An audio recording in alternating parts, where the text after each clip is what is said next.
Pana piga ile watu simu. Mtu anaweza kuja kwenye obwennyanja. Yule sasa yeye anapiga kimkuje.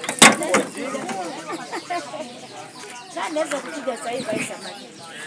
Sorry. Kwa anaweza kuja kwa samaki. Sijui sana ile ya nani.